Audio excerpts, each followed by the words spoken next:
حضرات، آج کی اس مبارک رات کو پیش نظر رکھتے ہوئے، چونکہ یہ تیسری اور چوتھی شعبان کی درمیانی رات ہے، آپ حضرات ایک بلند آواز سے صلوات پڑھیں بر محمد۔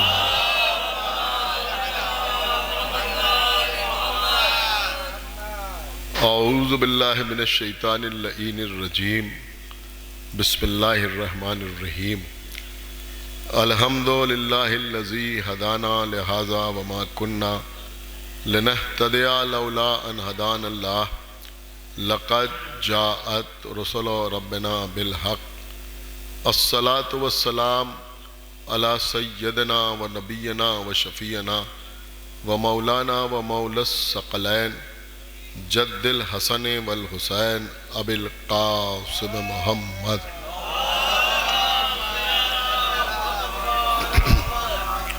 وعلی اہل بیتہ الطیبین الطاہرین المعصومین المظلومین المنتخبین المنتجبین الذین اذہب اللہ عنہم الرجس وطہرہم تطہیرا۔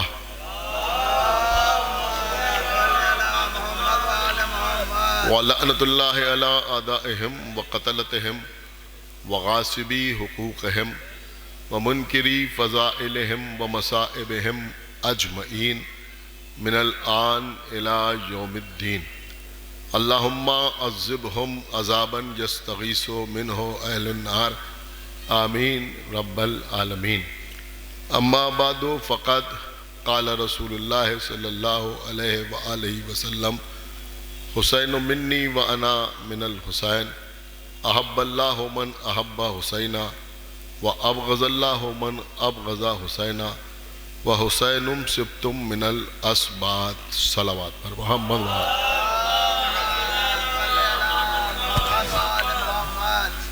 حضرات، یہ جشن جو کافی قدیم جشن کی حیثیت رکھتا ہے، جشن فاتح کربلا کے عنوان پر منعقد کیا جاتا ہے، اور آج تیسری شعبان بھی ہے۔ اس مناسبت کو پیش نظر رکھتے ہوئے میں نے آپ کی خدمت میں عنوان بیان کے طور پر پیغمبر اسلام کی اس حدیث کو تلاوت کرنے کا شرف حاصل کیا ہے، جو حدیث تقریباً ہر شیعہ کو ازبر یاد ہے۔ کوئی دوسری حدیث یاد ہو یا یاد نہ ہو، لیکن ہر فرش ازا پر بیٹھنے والا شخص پیغمبر کی اس حدیث سے اچھی طرح واقف ہے کہ حسین میرا مجھ سے ہے اور میں حسین سے ہوں۔ احب اللہ من احب حسینا و ابغض اللہ من ابغض حسینا۔ اللہ اسے دوست رکھتا ہے جو حسین کو دوست رکھتا ہے، اور اللہ اس پر غضبناک ہوتا ہے جو حسین کو غضبناک کرتا ہے، یا پھر یوں کہا جائے کہ آقا حسین کو ناراض کرتا ہے۔ یعنی امام حسین کی رضا اللہ کی رضا ہے، آقا حسین کا راضی ہونا اللہ کا راضی ہونا ہے، اور میرے مولا کا ناراض ہونا اللہ کا ناراض ہونا ہے۔ اس حدیث کا آخری فقرہ ہے حسین سبتم من الاسباط، اور حسین نواسوں میں ایک نواسا ہے۔ سرکار انیس نے کیا خوبصورت رباعی ارشاد فرمائی۔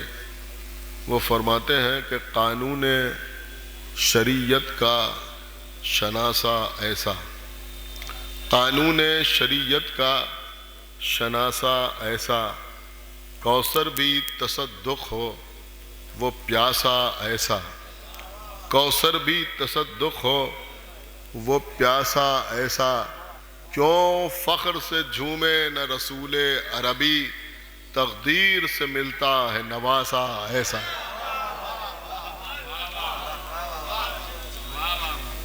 عزیزوں، اس حدیث کا جو سب سے پہلا حصہ ہے وہ ہے حسین منی، حسین میرا مجھ سے ہے۔ عام طور پر ہمارے علاوہ جتنے مسلمان ہیں ان کا فوکس حدیث کے اسی حصے پر رہتا ہے کہ حسین منی، حسین میرا مجھ سے ہے۔ اور وہ جب امام حسین کا تذکرہ کرتے ہیں تو اس تذکرے کے ساتھ ساتھ یہ ضرور کہتے ہیں کہ حسین ایسے کیوں نہ ہوتے، اس لیے کہ رسول کی گود میں پلے تھے۔ آقا حسین ظلم کے خلاف کیوں نہ کھڑے ہوتے، اس لیے کہ پیغمبر اسلام نے انہیں پالا تھا۔ یعنی امام حسین کے تمام کمالات کو، تمام صفات کو، تمام فضائل کو پیغمبر اسلام کی پرورش کا نتیجہ بتانے کی کوشش کرتے ہیں، اور یہ بتانا چاہتے ہیں کہ امام حسین کو یہ فضیلت اس لیے ملی کہ وہ رسول کی آغوش میں پلے۔ عزیزوں، ظاہر سی بات ہے کہ انہی کے گھر کا مسئلہ ہے، وہ رسول کے نواسے ہیں، رسول ان کے نانا ہیں، ہم اس گھر کے غلام ہیں، ہم کون ہوتے ہیں اس میں کچھ کہنے والے۔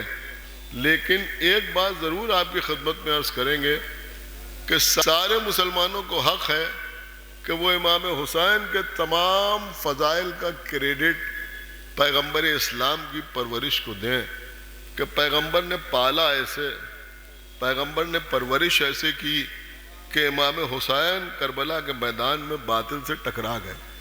تو بھیا جب امام حسین کے تمام فضائل کا کریڈٹ رسول کو یہ کہہ کے دے رہے ہو کہ رسول نے پالا تو حسین ایسے ہوئے، تو پھر یہ بھی تو بتاؤ کہ یزید کو کس نے پالا جو وہ ایسا ہوا۔ ایک صلوات پڑھا بر محمد وآلہ۔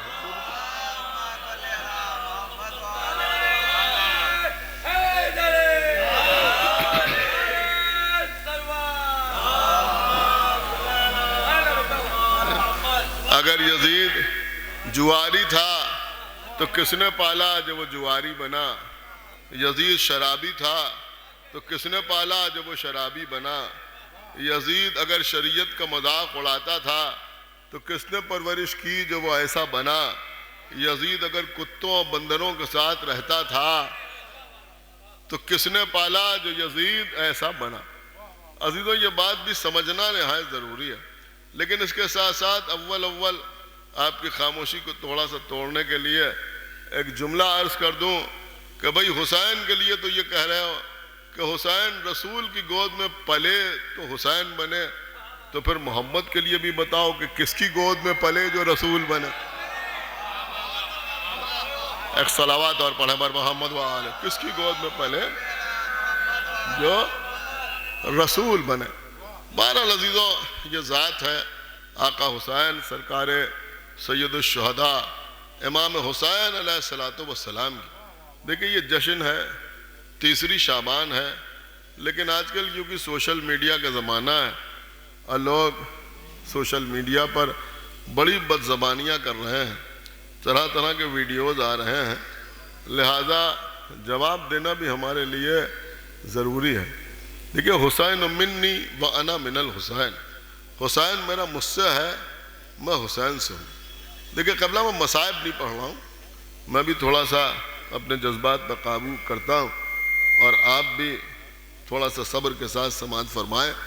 دیکھیں، کربلا کے میدان میں آقا حسین نے صبح سے لے کے عصر عاشورہ تک لاشیں اٹھائیں، جنازے اٹھائے، جانے والوں کو اجازت دی، کہیں لاشا گھوڑے پر رکھ کے اٹھا کے لے کے آئے، کسی کے لاشے کے ٹکڑوں کو ابا کے دامن میں سمیٹ کے لائے، سینے سے برچھی کھینچی، حضرت عباس کے کٹے ہوئے بازو سمیٹے، 6 مہینے کے بچے کی قبر بنائی۔ لیکن بڑی قیمتی بات میں آپ کی خدمت میں عرض کر رہا ہوں، یہاں ماشاءاللہ کثرت سے ذاکرین بھی بیٹھے ہوئے ہیں، شعراء بھی تشریف فرما ہے۔ آپ نے کبھی کسی ذاکر سے سنا کہ امام حسین نے خود میدان میں آنے سے پہلے تلوار چلائی؟ لاشیں تو اٹھا رہے ہیں مگر تلوار نہیں چلا رہے۔ جنازے اٹھا رہے ہیں تلوار نہیں چلا رہے ہیں، قبر بنا رہے ہیں مگر تلوار نہیں چلا رہے ہیں۔ شہزادہ علی اصغر کی شہادت تک امام حسین نے خود تلوار نہیں چلائی۔ بڑی قیمتی بات میں آپ کی خدمت میں عرض کر رہا ہوں، خدا کے لیے بہت توجہ کے ساتھ آپ سماعت فرمائیں۔ شہزادہ علی اصغر کی شہادت تک امام حسین نے خود تلوار نہیں چلائی، تلوار کو نیام سے باہر نہیں نکالا۔ امام حسین نے تلوار نہیں چلائی۔ تلوار کب چلائی؟ کب؟ بالکل آخر میں جب امام حسین میدان میں آئے تو آنے کے بعد آقا حسین نے لشکر اعداء کو مخاطب کیا، ایک تقریر فرمائی، ایک خطبہ دیا۔ ہر آدمی کی اپنی صلاحیتیں ہوتی ہیں، ہم یہ صلاحیت نہیں رکھتے کہ آپ کو امام حسین کا وہ خطبہ اسی متن کے ساتھ سنا سکیں، لیکن ہم مفہوم آپ کی خدمت میں عرض کر رہے ہیں کہ سب سے پہلے تو آقا حسین نے اپنے اختیار کا مظاہرہ اس طرح سے کیا کہ پسر ساز سے کہا کہ تو لوگوں کو خاموش کر دے، میں کچھ کہنا چاہتا ہوں۔ اس نے حکم دیا، لوگ خاموش ہو گئے۔ پھر فرمایا کہ یہ ابھی جو اونٹوں کے گلوں میں گھنٹیاں بندھی ہوئی ہیں یہ بج رہی ہیں، گھوڑے زمین پر پیر مار رہے ہیں جس سے شور ہو رہا ہے، اسے بھی خاموش کر دے۔ پسر سعد نے ہاتھ جوڑ لیے کہ یہ ہمارے بس میں نہیں ہے، یہ ہمارے امکان میں نہیں ہے۔ میں نے مولا نے فرمایا کہ تیرے امکان میں نہیں ہے مگر میرے امکان میں ہے۔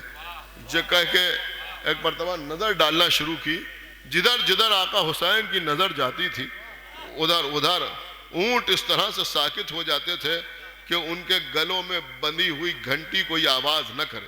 گھوڑوں نے اپنے پیر زمین پر رکھ لیے، بالکل سناٹا چھا گیا، بالکل جس کو کہتے ہیں پن ڈراپ سائلنٹ، وہ پوزیشن ہو گئی، سب کے سب خاموش ہو گئے۔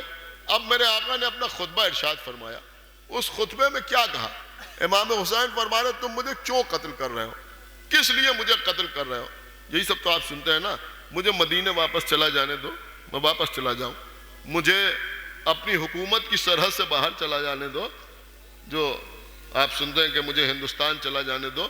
کچھ کتابوں میں ہندوستان کا نام بھی آیا ہے، مثلا ریاض القدس میں اور دیگر کتابوں میں بعض جگہ یہی ہے کہ اپنی حکومت کی سرحد سے باہر چلا جانے دو۔ تو اگر اس کی حکومت کی سرحد سے باہر آتے تب بھی پہلا ملک جو تھا وہ یہی ہندوستان ہوتا۔ تو یہ فرما رہے ہیں مجھے وہاں چلا جانے دو۔ تم میرے خون سے اپنے ہاتھ کیوں رنگین کر رہے ہو؟ حلال کو میں نے حرام نہیں کیا، حرام کو میں نے حلال نہیں کیا، تم مجھے کیوں قتل کرنا چاہتے ہو؟ یہاں جتنے لوگ سامنے بیٹھے ہوئے ہیں اور جتنے لوگ آن لائن میری تقریر سن رہے ہیں، میں ان تمام حضرات سے یہ پوچھنا چاہتا ہوں کہ آپ مجھے بتائیں کہ کیا آقا حسین ابھی جینا چاہتے ہیں؟ کیا امام حسین علیہ الصلوۃ والسلام کے ذہن میں یہ ہے کہ ہم زندہ رہیں گے، ہم واپس مدینے چلے جائیں گے، کچھ چین کی زندگی گزاریں گے، ہندوستان چلے جائیں گے، وہاں آرام سے زندگی گزاریں گے؟ اب علی اکبر کے بعد، 6 مہینے کے بچے کے بعد، حضرت عباس کے بعد آپ مجھے بتائیں امام حسین جینا نہیں چاہتے؟ ظافر جن کا میں تھوڑا سا احتیاط سے عرض کر رہا ہوں، لیکن مقصد قبلہ سنیے گا، میں چاہتا ہوں کہ اس وقت آپ گریہ نہ کریں تو بہتر ہے، لہٰذا میں بچا کے عرض کر رہا ہوں۔ ظافر جن کے واقعے میں بھی یہ بات صاف ہو گئی جب آقا حسین نے جا کے دکھایا تھا گنج شہیدہ میں کہ اب میں ان کے بعد جی کے کیا کروں گا۔ تو اب یہاں پر امام حسین کی سب کیوں کہہ رہے ہیں؟ دیکھیے یہ کہنے کا صرف اور صرف ایک مقصد ہے۔ پوچھا مجھے کیوں قتل کر رہے ہو، کس لیے قتل کر رہے ہو؟ مسئلہ یہ ہے کہ ابھی تک دیکھیں یہ جملہ رائے گاں جان جانے پائے، سب نے تلوار چلائی ہے لیکن آفیشیلی امامت کی تلوار ابھی نہیں چلی ہے کربلا میں۔ آپ نے شاید غور نہیں کیا میں کیا عرض کر گئے، ابھی تک آفیشیلی باقاعدہ امامت کی تلوار کربلا کے میدان میں نہیں چلی۔ اب امام حسین کو تلوار چلانا ہے۔ پوچھا مجھے کیوں قتل کر رہے ہو؟ تو ادھر سے آواز آئی بغضاً لأبیک، ہم آپ کو آپ کے بابا کے بغض میں قتل کر رہے ہیں۔ جب انہوں نے کہا کہ ہم آپ کو آپ کے بابا کے بغض میں قتل کر رہے ہیں، تب آقا نے تلوار نکالی کہ اب عرب کے دستور کے مطابق ایک ایک میرے سامنے آتا جائے۔ آپ سمجھے آقا حسین کیا ثابت کر رہے ہیں؟ دیکھو یہ بغض علی پر جمع ہو چکے ہیں، یہ بغض علی پر جمع ہو چکے ہیں، اور رسول کی حدیث ہے کہ یا علی حب کا تقوی والایمان و بغض کا کفر و نفاق۔ یا علی آپ کی محبت کا نام ایمان و تقوی ہے اور آپ کے بغض کا نام کفر و نفاق ہے۔ یعنی حسین بتا رہے ہیں اب جو میرے سامنے لشکر ہے ان میں کوئی مسلمان نہیں ہے، یا تو کافر ہے یا منافق ہے۔ یہ سب کے سب جو میرے سامنے ہے یہ یا کافر ہے آپ نے کچھ غور کیا؟ یا کافر ہے یا منافق ہے. اور سورہ تحریم میں خداوند عالم اپنے حبیب کو حکم دے رہا ہے یا ایھا النبی جاہد الکفار والمنافقین، اے ہمارے نبی آپ کفار سے اور منافقین سے جہاد کریں. تو اللہ نے پیغمبر کو کیا حکم دیا کہ آپ کفار سے بھی جہاد کریں، منافقین سے بھی جہاد کریں. تو اب پیغمبر پر لازم و واجب ہے یا نہیں ہے کہ کفار سے بھی جہاد کریں، منافقین سے بھی جہاد کریں؟ پیغمبر نے اپنی زندگی میں جو 80 جنگیں لڑیں، جن میں غزوات بھی شامل ہیں، سرایا بھی شامل ہیں، اس میں کوئی ایک غزوہ یا کوئی ایک سریہ ایسا نہیں ہے جس پہ مقابلے پر منافقین آئے ہو. کبھی پیغمبر کے مقابلے پر کفار ہیں، کبھی مشرکین ہیں، کبھی نصارہ ہیں، کبھی یہود ہیں، لیکن منافقین سامنے نہیں آئے. تو کیا کسی کے منہ میں زبان ہے جو یہ کہہ سکے کہ پیغمبر نے اللہ کے آدھے حکم پر عمل کیا اور آدھے حکم پر عمل نہیں کیا؟ کہ ایسا ممکن نہیں ہے. اسی لیے پیغمبر نے فرمایا تھا حسین منی وانا من الحسین، حسین میرا مجھ سے ہے اور میں حسین سے ہوں. اب یہ سمجھ لو، اب اگر حسین منافقین کے خلاف تلوار اٹھا رہے ہیں تو یہ حسین کا جہاد نہیں ہے، محمد کا جہاد ہے. یہ حسین تلوار نہیں چلا رہے، یہ رسول اللہ تلوار چلا رہے ہیں. حسین کی صلح رسول کی صلح ہے، حسین کی جنگ رسول کی جنگ ہے، حسین کی جنگ رسول کی جنگ ہے. لیکن اب یہاں پر ایک بات خاص جو میں عرض کرنا چاہ رہا ہوں وہ یہ ہے قبلہ کہ امام حسین نے کربلا میں ایک فیصلہ یہ بھی کر دیا کہ دیکھو معصوم، اب اس کو جیسے چاہے ویسے آپ سنیے گا، کہ معصوم کبھی مسلمانوں کے خلاف تلوار نہیں اٹھاتا. اللہ جانے آپ پہنچے یا نہیں پہنچے میں کہاں لے جا رہا ہوں، کہ بھیا معصوم کبھی مسلمانوں کے خلاف تلوار نہیں اٹھاتا. تو پھر یہ ماننا پڑے گا کہ اگر کبھی معصوم کے ہاتھ میں تلوار ہے تو سامنے جو لشکر ہے اسے کافر کہا جا سکتا ہے، منافق کہا جا سکتا ہے، لیکن اسے مومن یا مسلمان نہیں کہا جا سکتا. تو بھیا کربلا میں جو حسین کے سامنے آئے وہ بھی یا کافر ہیں یا منافق ہیں. تو جو جمل و صفین میں علی کے مقابلے میں آئے،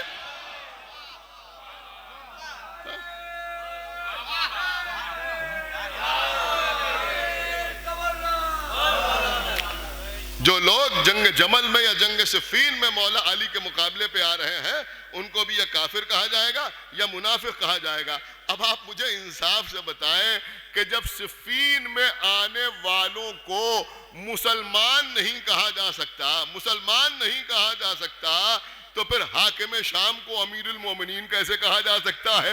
جب جمل میں آنے والوں کو مومن نہیں کہا جا سکتا تو لیڈ کرنے والی کو ام المومنین کہاں سے کہا جا سکتا ہے؟ ایک صلوات پڑھے پر محمد و آل محمد.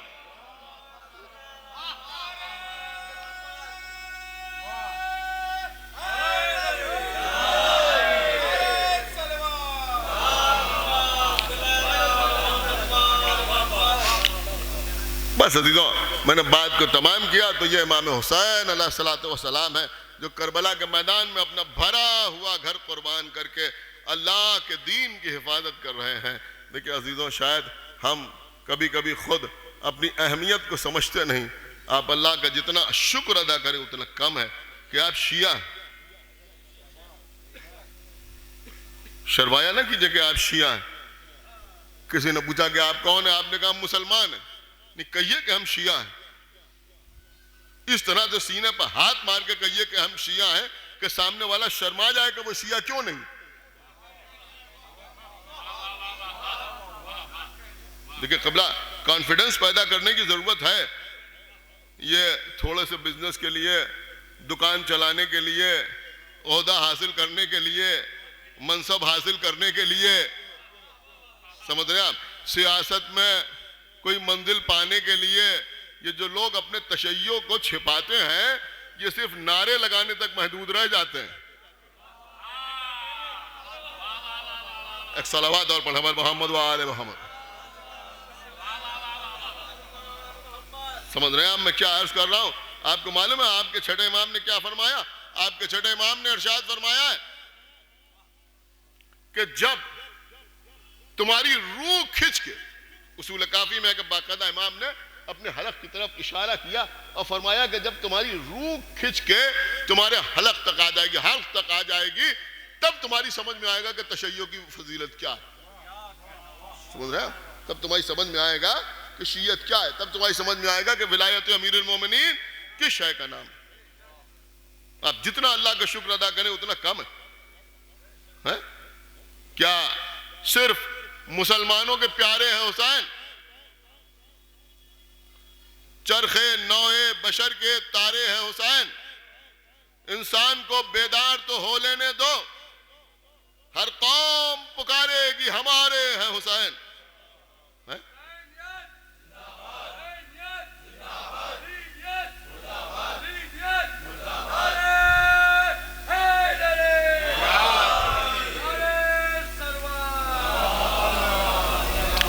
لیکن مجھے کچھ ایسا لگ رہا ہے کہ ہم لوگوں کے آنے کا انتظار کر رہے ہیں اور لوگ مائک پر شاعر کے آنے کا انتظار کر رہے ہیں، لہذا ہم اپنی بات کو مختصر کر رہے ہیں۔ پوری توجہ آپ حضرات کی، ایک صلوات پڑھے بر محمد و آل محمد۔ قبلہ ہے سامنے لوگ کھڑے ہوئے ہیں، میرے خیال میں انتظار میں کوئی شاعر مائک پہ آئے تو وہ بھی آگے فرش مسرت پر بیٹھے۔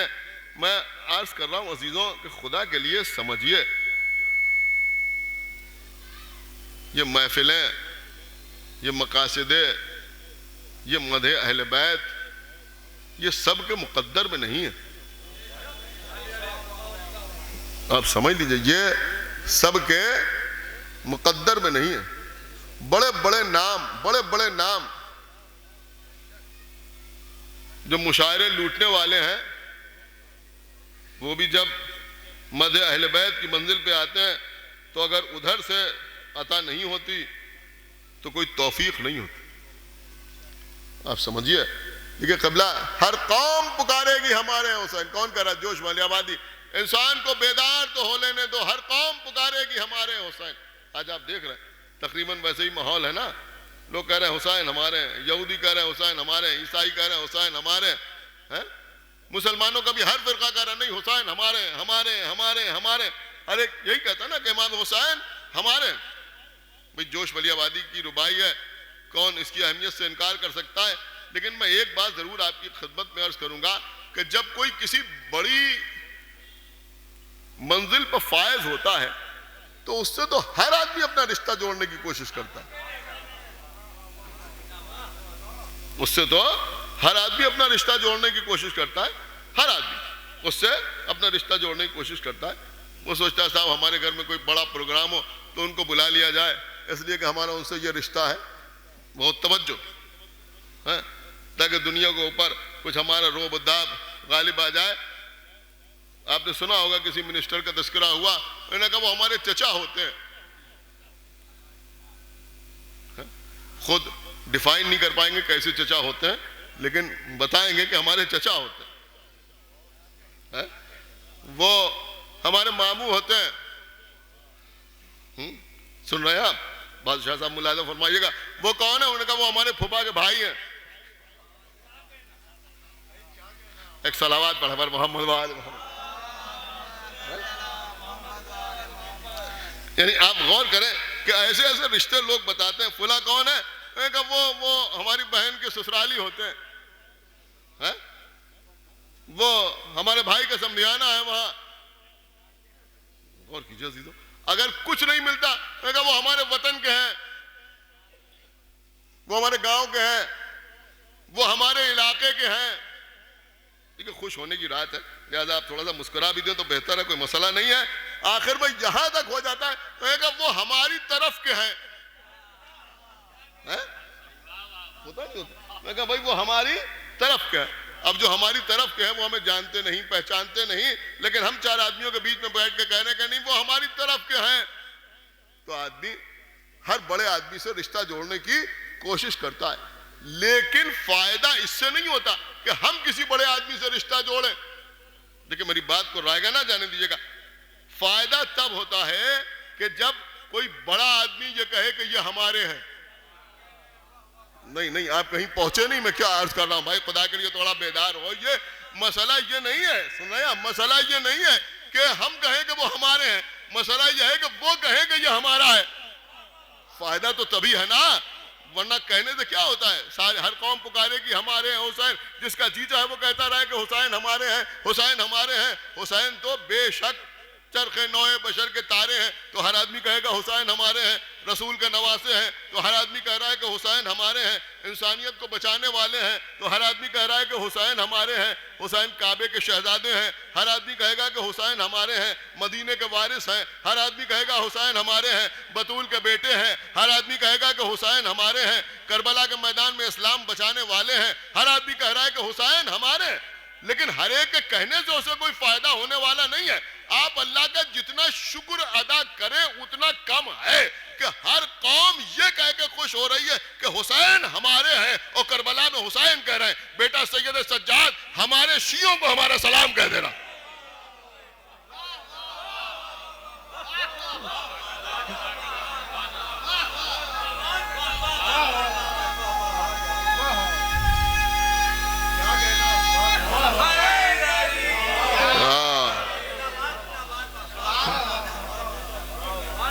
یہ منزل ہے کہ جہاں امام حسین کہہ رہے ہیں کہ ہمارے شیعوں کو ہمارا سلام کہہ دینا۔ آپ سمجھے یہ محفلیں کیا ہیں، یہ مجلسیں کیا ہیں، یہ عزاداری کیا ہے، یہ ماتم کیا ہے، یہ شب داریاں کیا ہیں، یہ آقا حسین کے اسی سلام کا جواب ہے۔ اور دیکھیے جواب سلام واجب ہوتا ہے۔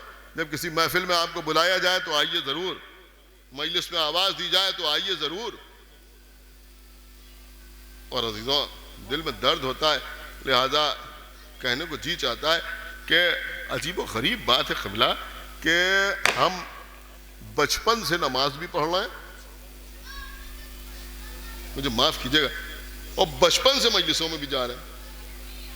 یعنی جتنے حضرات یہاں بیٹھے ہوئے ہیں جو بھی اپنے کو شیعہ کہتے ہیں میران صاحب، وہ سب کے سب بچپن سے نماز بھی پڑھ رہے ہیں اور بچپن سے مجلسوں میں بھی جا رہے ہیں۔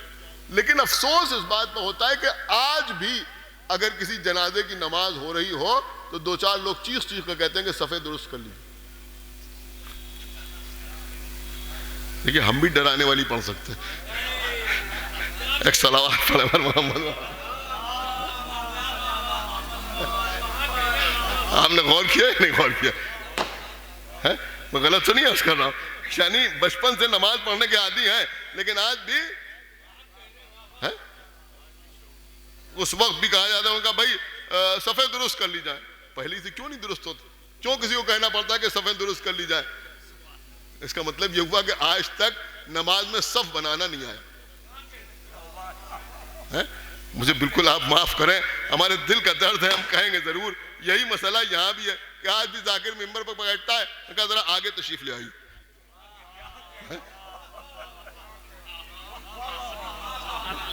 ایک صلوات پڑھے پر محمد و آل محمد۔ آپ مجھے بتائیے، کبھی سوچئے گا اگر یہاں بیٹھے ہوئے حضرات یہی اس پر عمل کرنے لگے تو میرے خیال میں اتنی بہت ہے۔ ایک صلوات پڑھے پر محمد و آل محمد۔ بھائی کہیں مجلس میں جائیے، محفل میں جائیے تو آگے جا کے بیٹھیے، اور اگر کوئی شاعر کچھ بولے کچھ پڑھے تو آپ بولیے، داد دیجئے، خاموش نہ بیٹھیے، خاموش نہ بیٹھیے۔ دیکھیں آج شاہ نجف میں ایک محفل پڑھ رہا تھا، وہاں ایک جملہ کہا، اور جیسے بھی آپ سمجھ لیں، اگر آپ کہیں ہنسانے کے لیے کہہ دیا تو ہاں ہنسانے کے لیے کہہ دیا، اس رات میں آپ ہنس لیں تو بھی کیا کم، خوشی کی رات ہے، خوشی کی رات ہے نا، تو اگر آپ ہنس بھی لیں تو کیا بات ہے۔ معصوم نے ارشاد فرمایا ہے کہ جب عقل پختہ ہوتی ہے تو کلام کم ہو جاتا ہے، جب عقل پختہ ہوتی ہے تو کلام کم ہو جاتا ہے۔ اب کوئی شاعر اگر اچھا شعر پڑھے اور کوئی خاموش بیٹھا ہو تو بھئی دو ہی باتیں ہیں، یا تو عقل پختہ ہو گئی ہے یا منہ میں گٹکا موجود ہے۔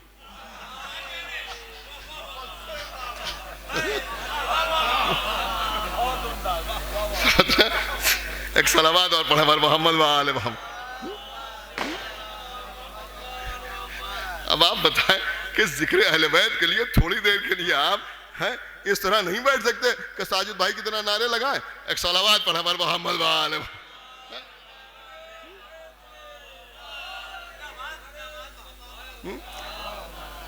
تو میرے عرض کرنے کا مقصد صرف اور صرف یہی ہے کہ یہاں بھی ماشاءاللہ شعراء کرام آئیں گے، آپ حضرات کے سامنے اشعار پیش فرمائیں گے، شعروں کو سمجھنے کی کوشش کیجئے، اچھا شعر ہو مدح اہل بیت میں ہو تو اس پہ کھل کے داد دیجئے، محفل کے وقار کو بھی برقرار رکھیے، محفل کی سنجیدگی کو بھی برقرار رکھیے، محفل رہے، جشن رہے، آقا حسین کی محفل ہے، اور ساتھ ساتھ شعراء کرام کو نوازیے بھی۔ میں اپنی بات کو تمام کر رہا ہوں، آئیے ہم اور آپ مل کے دعا کریں کہ پروردگار جو واسطہ محمد و آل محمد کا، یہ ہمارے حسینی اکیڈمی کے جو ارکان ہیں بڑی محنت کے ساتھ یہ جشن منعقد کرتے ہیں، خداوند عالم ان کے توفیقات میں اضافہ فرمائے۔ ہمارے بھائی مولانا عباس ارشاد صاحب نقوی صاحب اور جناب مولانا غلام حسین صدف جون پوری صاحب، ثقلین عابدی صاحب، ہمارے ذیشان صاحب اور دیگر حضرات جو اس تنظیم سے جڑے ہوئے ہیں، خداوند عالم ان تمام لوگوں کے توفیقات میں اضافہ فرمائے، ان کو اجر عظیم عطا فرمائے۔ پروردگار جو واسطہ محمد و آل محمد کا، ہم جب تک زندہ رہیں محمد و آل محمد کی محبت اور ان کے دشمنوں کی عداوت پہ زندہ رہیں، اور دنیا سے جائیں تو یہ دونوں عظیم ترین نعمتیں اپنے ساتھ لے کے جائیں۔